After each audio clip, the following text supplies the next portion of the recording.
ડાંગ જિલ્લાના સાપુતારા ઘાટ માર્ગમાં વહેલી સવારે 4 વાગે ગંભીર અકસ્માત થયો હતો, જેમાં 5 લોકોના મોત થયા છે, જ્યારે અન્ય કેટલાક પ્રવાસીઓ ઘાયલ થયા.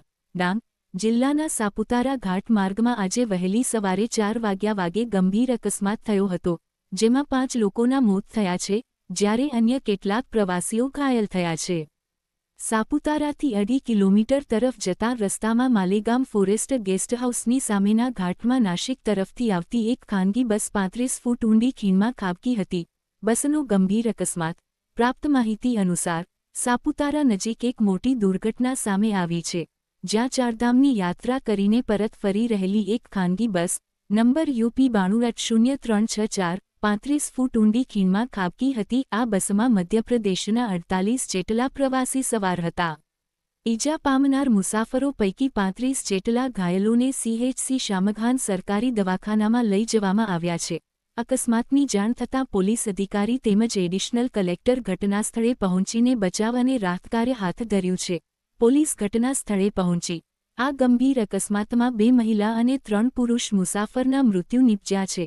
બસમાં 48મી વધુ યાત્રાળુઓ સવાર હતા.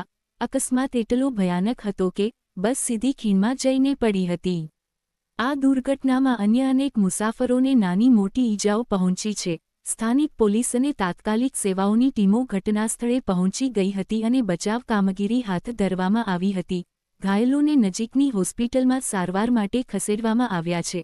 પોલીસે અકસ્માતનું ચોક્કસ કારણ જાણવા તપાસ શરૂ કરી છે. આ ઘટના સમગ્ર વિસ્તારમાં શોકની લાગણી ફેલાવી દીધી છે.